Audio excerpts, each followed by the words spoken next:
4월 19일 부활절 두 번째 주일입니다. 함께 예배드리시는 모든 분들을 부활하신 주님의 이름으로 축복합니다. 우리가 비록 흩어져서 각자의 자리에서 예배드리지만 한 마음으로 예배드릴 때 하나님께서 기뻐하시고 예배를 받으실 줄 믿습니다. 한 마음으로 예배드립니다. 먼저 사도신경으로 신앙 고백하시고 신앙 고백에 이어서 예배의 부름과 기원을 이어합니다. 사도신경으로 신앙 고백하시겠습니다.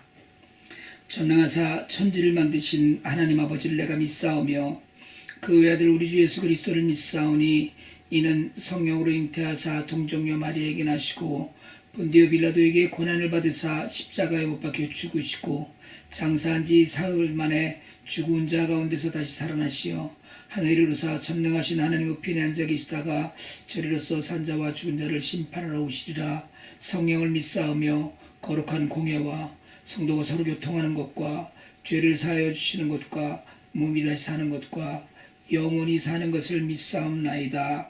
아멘. 내가 죽지 않고 살아서 여호와께서 하시는 일을 선포하리로다. 여호와께서 나를 심히 경책하셨어도 죽음에는 넘기지 아니하셨도다. 내게 의의 문들을 열지어다. 내가 그리로 들어가서 여호와께 감사하리로다. 아멘. 영원 무궁토록 영광 받으실 주님, 부활의 감격 속에서 지난 한 주간을 보내게 하시고 오늘 거룩한 주일에 다시 한번 저희들을 예배의 자리로 불러주시니 감사합니다. 죽음을 이기시고 부활하신 주님, 아직도 함께 모여 예배드리지 못하지만 각자의 가정에서 한 마음으로 드리는 저희의 예배를 받아 주옵소서. 부활하신 후에 제자들을 만나 주시고 의심하는 도마에게도 보이셨듯이 오늘 저희들에게 오셔서 우리 모두에게도 부활하신 주님의 귀한 모습을 보여주옵소서. 예배하는 이 시간 부활의 주님을 배울 때에 우리 안에 걱정과 근심과 의심이 사라지게 하옵소서. 부활하신 예수 그리스도 이름으로 기도드리옵나이다. 아멘. 네, 이 시간에 찬송가 401장 주의 곁에 있을 때 하나님 앞에 드리겠습니다. 찬송가 401장입니다.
네, 이 시간 기도합니다. 오늘은 양희선 집사께서 하나님께 드리는 기도를 기도문으로 우리 모두 함께 기도드리겠습니다. 다 같이 기도드립니다. 살아계신 주 하나님 아버지, 사망 권세를 이기시고 부활하신 예수님께 경배와 찬양을 드립니다. 부활을 맞이하고 한 주간을 보내고도 우리는 여전히 함께 같은 예배 장소에서 예배를 드릴 수 없지만 아무 탈 없이 그래도 오늘도 곳곳에서 예배 드릴 수 있게 해주심을 감사드립니다. 죄와 허물로 죽었던 저희를 살릴 분은 오직 예수님이심을 믿사오니 알게 모르게 매일 죄를 지으며 살고 있는 어리석은 저희를 불쌍히 여겨 십자가의 보혈로 깨끗하게 씻어주시고 오직 그리스도의 십자가를 붙들게 하여 주옵소서. 아담과 이브의 죄로 모든 인류는 사망 선고를 받았지만 십자가의 은혜로 우리는 구원의 기회를 얻게 되었습니다. 나는 부활이요 생명이니 나를 믿는 자는 죽어도 살겠고 무릇 살아서 나를 믿는 자는 영원히 죽지 아니하리라는 주님의 말씀을 믿습니다. 지금 온 세상이 인간의 죄악이 만들어낸 질병 때문에 혼돈스럽고 어렵습니다. 주님의 아들, 딸들이 이 질병 때문에 힘들어하고 있습니다. 세상의 모든 사람들이 마치 죽음을 앞에 둔 것처럼 절망적인 상황이지만 주님, 이 시간 간절히 기도합니다. 주님의 능력과 십자가의 은혜로 이 질병을 하리속히 사라지게 하여 주옵소서. 오직 하나님 한 분만이 이 어려움 속에서 저희를 건져주실 수 있음을 고백합니다. 더 이상 나빠지지 않게, 특별히 이웃이 더 어려운 나라에 더 이상 퍼지지 않게 붙잡아 주시고 부활하신 예수님이 찾아가 주셔서 저들이 안고 있는 모든 무거운 짐을 덜어 주시옵소서. 천재지변으로 인해 모든 것을 잃고 절망 가운데 있는 사람들에게 부활의 소망으로 다시 일어서도록 은혜를 베풀어 주시옵소서. 주님, 오직 주님의 은혜가 정말 필요합니다. 저희를 불쌍히 여기시어 은혜 내려 주시옵소서. 이 땅 곳곳에 고통받는 사람들의 신음소리를 들으시고 경제적, 정신적, 육체적으로 힘들어하는 그들과 함께하여 주시어 이겨내고 더 단단하게 거듭날 수 있는 복을 내려 주시옵소서. 지금 이 환난의 시간에 의지할 분은 오직 부활하신 주님 한 분뿐임을 고백합니다. 뿌리 깊은 교회 성도들과 목사님을 더욱더 주님의 은혜 안에 머물게 하시어 어떠한 고난에도 다 이겨낼 수 있는 평강과 은혜를 내려주시고 육신의 건강 또한 지켜주시옵소서. 또한 저희 뿌리 깊은 교회에 힘을 더 주시어서 더 많은 주님의 일을 할 수 있는 교회가 되도록, 쓰임받는 교회가 되도록 은혜 내려 주시옵소서. 주의 은혜를 간절히 바라며 저희 때문에 고난받으시고 다시 부활하신 우리 주 예수 그리스도의 이름으로 기도드리옵나이다. 아멘. 이 시간에 봉헌 드리려고 합니다. 찬송가 50장 1절 하나님께 드리면서 봉헌 드립니다. 찬송가 50장 1절 후에 봉헌을 위한 기도도 드립니다. 찬송가 50장입니다.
하나님 아버지, 우리를 위하여 십자가에 죽으시고 부활하신 주님의 사랑에 감사드리며 우리를 위해 죽으시고 부활하신 주님의 뜻을 쫓아 살기를 원하면서 주님 우리에게 주신 모든 것이 주의 것임을 고백합니다.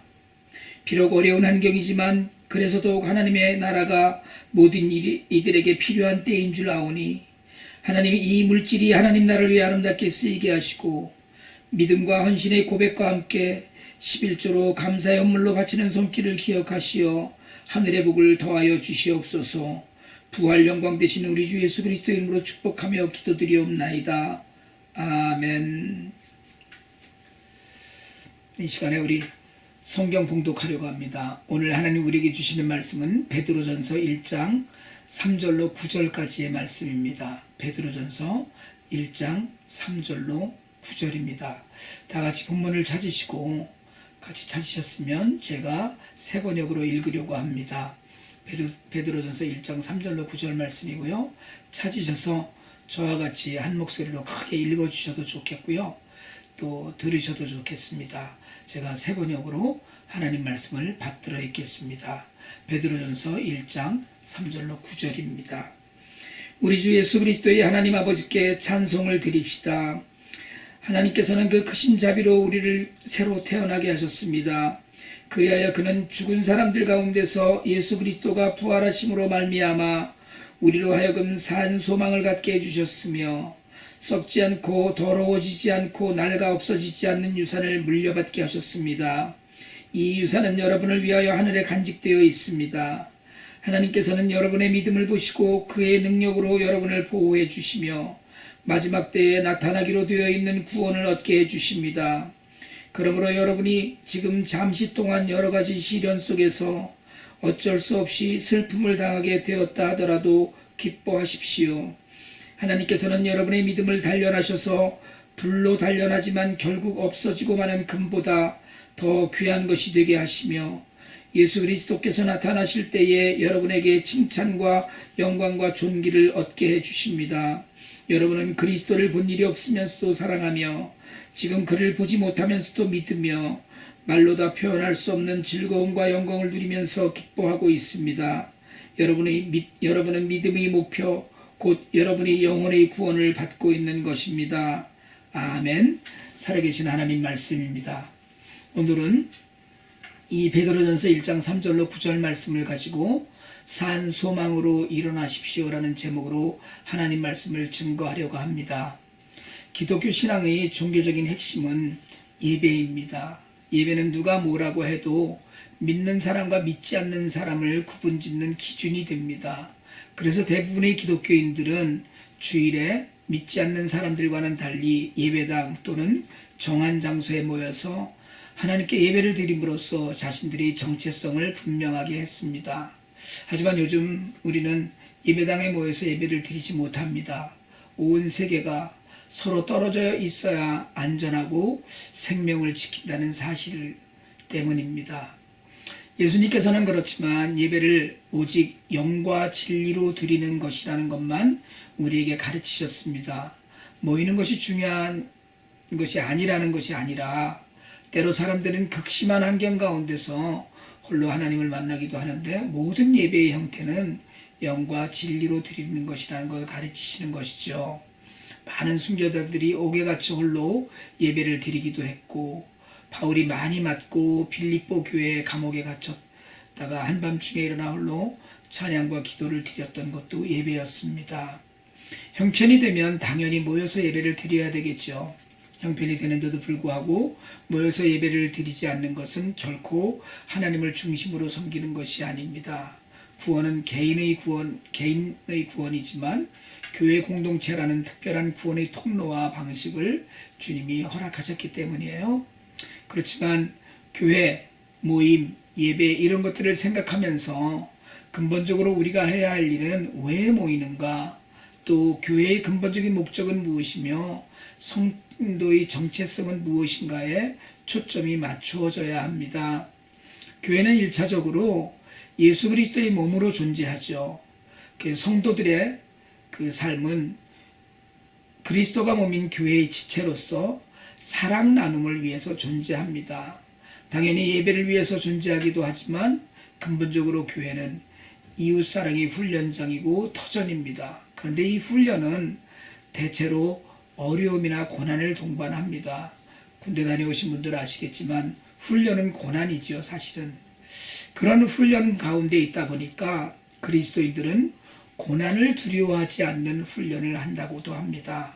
고난 가운데 있으면서 그리스도인들은 서로 사랑하고 나누고 희생하는 예수님의 모습을 닮아가려고 애쓰는데 그 가운데는 자기 내려놓음, 자기 부인 등의 우리가 이야기하는 쉽지 않은 일들이 많이 있습니다. 오늘 우리가 읽은 본문은 사도 베드로가 소아시아 지역에 보낸 첫 번째 편지입니다.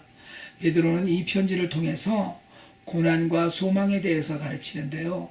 그래서 우리가 베드로 전서의 주제를 고소영이라고 합니다. 영화배우 이름 같죠? 이 고소영은 고난, 소망, 영광을 말하는 것입니다. 이 편지를 쓸 무렵 예수를 믿는 사람들은 신앙 때문에 말할 수 없는 고난을 겪고 있었습니다. 디아스포라로 흩어져서 소아시아 지역에 살던 그런 유대인들은 예수님의 가르침을 따라서 희생하면서 살았고, 그리고 세상 사람들 사이에서 따돌림을 당하기도 했어요.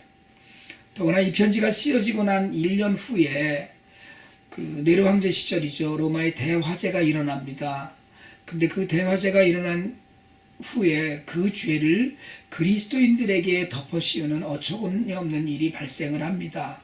그리고 나서 그리스도인들은 말할 수 없는 박해를 받게 됩니다. 그런 어려움 가운데 소아시아 성도들은 오늘 이 편지를 통해서 위로를 받고 힘을 얻었습니다. 고난은 있지만 그러나 소망이 있다는 것입니다. 더구나 그 소망은 영광에까지 그렇게 이르는 것입니다. 여러분, 요즘 세상은 어렵고 힘듭니다. 코로나 바이러스의 두려움은 끝이 언제인지 모르겠고, 그 때문에 일을 쉬는 사람도 두렵고, 그 때문에 일이 많아진 사람도 두렵습니다. 총체적인 고난이에요. 우리도 아픈 사람들도 있고 일이 없어 쉬고 있는 성도들도 많습니다. 그런 와중에 목사인 저도 사실은 마음이 많이 힘듭니다. 성도들의 소식이 마음에 무겁게 다가오고요. 어디 한 군데 살펴도 편안하지가 않습니다. 솔직하게 또 말씀드리자면 저도 코로나 바이러스에 걸릴까봐 두렵기도 합니다. 게다가 혹시나 나 때문에 혹시 내가 만난 성도 중에 누군가가 아프게 되는 것은 아닐까 하는 그런 조바심이나 스트레스, 두려움 같은 것들이 제게도 있습니다. 하나님께서 지켜주시고 하나님께서 보호하시고 하나님께서 능력으로 함께 해주실 것이라고 하지만 때로 하나님께서는 믿는 성도들에게도 세상과 똑같은 아픔과 질병을 허락하시기도 합니다. 1차적으로는 만나지 못하고 함께 예배드리지 못하는 것도 성도들에게는 사실 많은 상실감과 두려움의 근거가 될 수도 있습니다. 그 가운데 제가 요즘 작년 가을에 행했던 베드로전서를 다시 읽으면서 다시 한번 하나님의 뜻을 발견하는 큰 기쁨을 맛보았습니다. 오늘 본문 3절에서 베드로는 하나님의 크신 자비로 우리를 새로 태어나게 하셨다고 쓰고 있습니다. 죽은 사람 중에 예수님이 부활하신 사건은 우리에게 죽음에 관한 두려움을 없애줍니다. 죽음이 끝이 아니라는 것이죠. 여러분, 성도는 죽으면 천국에 가면 됩니다. 이 땅에 살면 더 열심히 살면서 예수의 복음을 증거하면 됩니다. 예수님 말씀대로 이 땅에서 열심히 살다가 또 하나님이 부르시면 가면 된다는 것이죠. 산 소망이 어려운 것이 아닙니다. 하늘에 뭔가 있다는 믿음, 그리고 우리에게 소망이 있다는 믿음, 그것이 산 소망이고요. 특별히 4절에 우리의 산 소망으로 그것이 하늘에 간직된 유산이라고까지 했습니다. 그러다 보니까 잠시 여러 시련 속에서 어쩔 수 없는 슬픔이라도 기뻐하라고 합니다. 6절에 그렇게 되어 있는데요. 솔직히 말씀드리자면 저는 6절에 어쩔 수 없는 슬픔이라도 기뻐하라는 말씀은 약간 억지스럽다는 생각을 조금 합니다. 그냥 어려워도 기뻐해. 어렵지만 기뻐해. 이렇게 말하는 것이 아니라 어쩔 수 없이 슬픔을 당하게 되었다 해도 기뻐하라는 건, 여기 슬픔이라는 단어도 있고 어려움이라는 단어도 있는데 뭐 놀리는 것도 아니고요. 사실 마음에 썩 드는 말씀은 아닙니다. 그런데 여러분, 6절에 잠시라고 했어요. 잠시.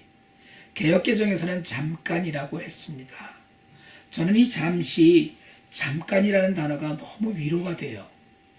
다윗의 반지에 새겨졌다는 글귀 문구대로 이 또한 지나가리라는 것이죠. 코로나 바이러스로 어렵습니다. 예배는 모이는 것이라고 생각했던 우리의 모든 것이 무너지고 이 코로나 바이러스 이후의 시대는 뭔가 많이 달라질 것 같은 두려움도 모두에게 있습니다. 모든 것이 평소 같지 않아요. 평소 같으면 그저 편안하게 가게에 가서 물건 사러 갔으면 그냥 휙 들어가 버리면 되는데 지금은 가면 쭉 줄을 들어서 있어요. 한 사람이 나와야 한 사람이 들어갑니다. 모든 것이 비정상이에요. 예전 같지 않아요. 그동안 우리가 당연시하면서 누렸던 모든 것이 얼마나 당연한 것이 아닌가 하는 것을 우리가 깨달아가고 있습니다. 월남국수가 너무 먹고 싶은데 동네 베트남 식당을 가질 못해요. 당연히 여겼던 풍족한 것들이 더 이상 당연한 것이 아닌 시간을 살면서 그래도 잠시라는 말에 기대어 봅니다. 그래, 이 고난은 잠시야. 곧 물러갈 것이야. 그러며 위로해요. 하지만 산소망에 기대어 사는 믿음의 성도는, 영원 구원의 약속을 받고 있는 성도는 그냥 단순한 잠시라는 위로에 머무는 것이 아니라 아무리 어려워도 아무리 힘들어도 일어날 수 있다는, 이 다음이 있다는 그런 믿음에 기대해야 합니다. 제가 며칠 전 어느 선교사님들 다큐멘터리를 보는데 그런 자막이 뜨더라고요. 지금의 고통을 벗게 되어 여기 남으면 열심히 살면 되고, 지금의 고통을 벗고 부르시면 천국에 가면 됩니다. 여러분, 힘듭니다. 고난이 다른 게 아닙니다. 지금 이 시대가 곧 고난입니다.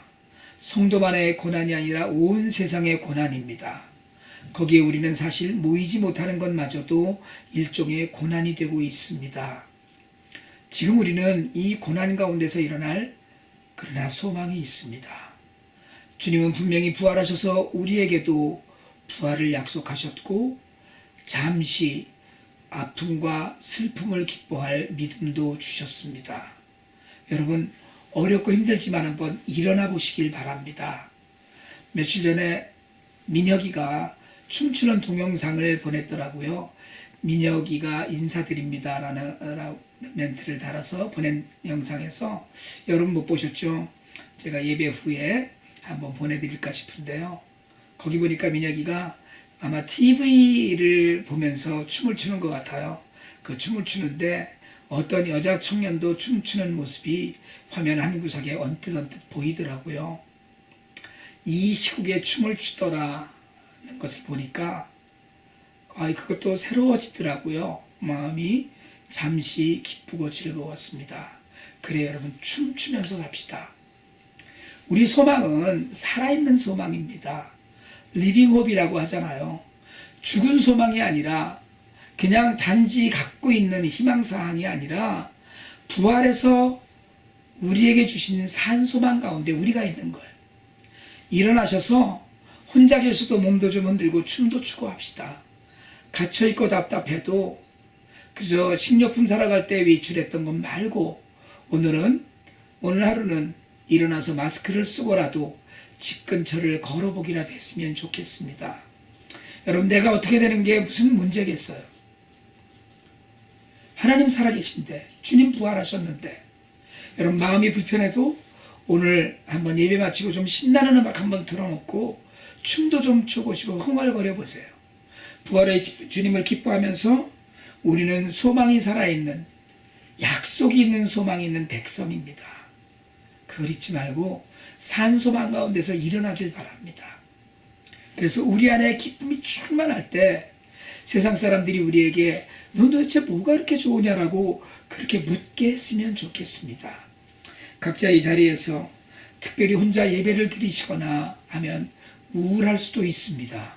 하지만 어디서나 언제나 구분 없이 자비로우신 하나님 앞에서 진정한 산소망으로 일어서는 우리 모두가 되기를 주님의 이름으로 축복합니다. 기도드리겠습니다. 하나님 아버지, 온 세상이 두렵고 어두운 소식으로 가득 차 있습니다. 하지만 고난 가운데 소망으로, 소망 가운데 영광으로 나간 믿음의 선조들을 기억하며 우리도 이 힘든 시간을 산 소망으로 일어나길 원합니다. 예수님의 부활의 소망에 힘있게 하옵소서. 흔들리지 않는 믿음을 허락하여 주시옵소서. 오히려 이 어려움 속에서 기뻐 춤추는 우리 모두가 될 수 있도록 우리 안에 성령으로 충만하게 허락하여 주시옵소서. 성령님, 우리의 연약함을 도와주시길 원합니다. 부활의 능력 되시는 예수 그리스도의 이름으로 기도드립니다. 아멘. 아멘. 이 시간에 회개 찬양 드리려고 합니다. 찬송가 635장 주기도문송인데요. 하실 수 있으면 자리에서 다 같이 일어나셔서 이 찬양 드리시길 원합니다. 자리에서 일어나셔서 함께 이 찬양 하실 수 있는 분들은 그렇게 해주시면 좋겠어요. 찬송가 635장입니다.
기도드립니다.